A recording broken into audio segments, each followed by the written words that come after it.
Hi guys, welcome to this quick tutorial on how to improve the way that your buttons feel on the Radiomaster TX16S. I've got two radios right here. Sorry, I'm not in my regular build environment, but this will just have to do. Now, one thing that I like about this radio is its size and all that, but one thing that I don't like is the way that these buttons feel.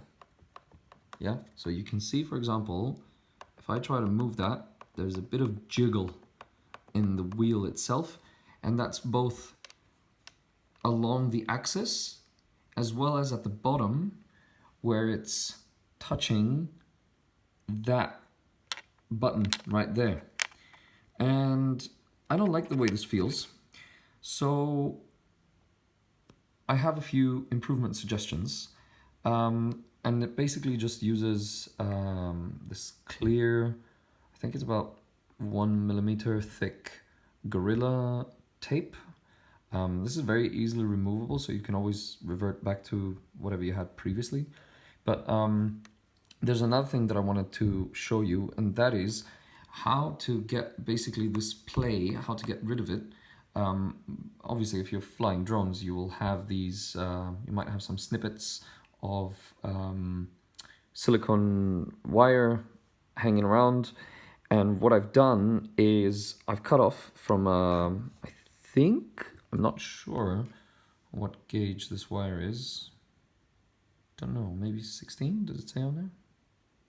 Let's see. No, not on this piece. Anyway, so I've cut off a little bit, and the only thing that you need to make sure is that it fits into the hole right there. So you can see there's a hexagon inside, but there's an outer ring, and what we want to achieve is when this goes in here, like that, we want to make sure, right, there we go, we want to make sure that the silicone that we're putting in is not wider than the hole. That will make sure that it stays nice and centered and doesn't wobble around. And then the other thing that I've done is I've taken a longer piece and I've just wrapped it around the button, and I've added a bit of shrink tube to make sure that it doesn't slip off. Now you do have to use some kind of a solvent to get rid of the grease that's on there, because otherwise this will slip. But if you put a shrink tube around it, then it will make sure that it doesn't come off that easily. And then if you just apply a little bit of lubricant on this part, something that's oil-based, it will make sure that your wheel is spinning nice and smoothly. Usually you'll have a little bit of residue on the barrel itself, like on the end bit here, so you don't have to really worry about this. But let me just close this back up and I'll show you what it sounds like. I haven't done this side yet. I've only done that side, so that will be basically the model button, and I'll show you what it sounds like, and I'm sure that you're gonna like this, so be back in a second. Alright, so I haven't put the radio back together fully. I've just flipped it around and assembled this PCB that's on this side. I've also done it for the power button. Now, one of the things that I really don't like about the power button is that the opening is relatively big, so the one in the plastic, but then the aluminium piece just rattles around inside, and that's just really annoying. I've already done it on the other radio, so you can see it works fine, but it's nice and silent. And if we now compare the model button on this side,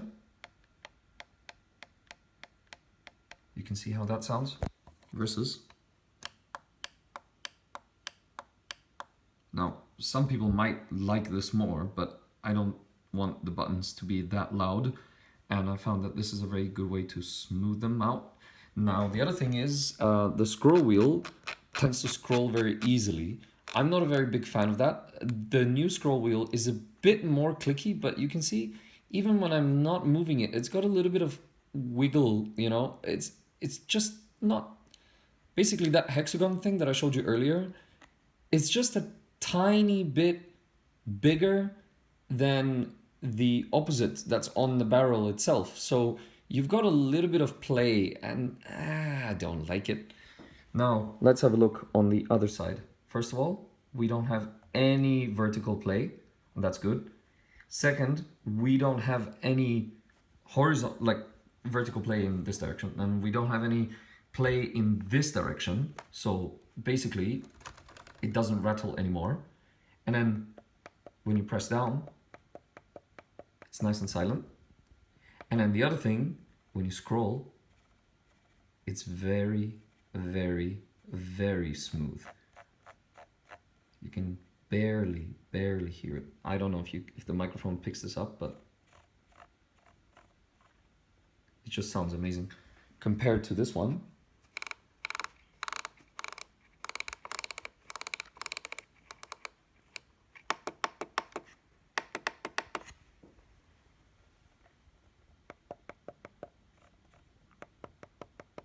I prefer this. I mean, I don't know about you guys, but I genuinely prefer how it is on this radio.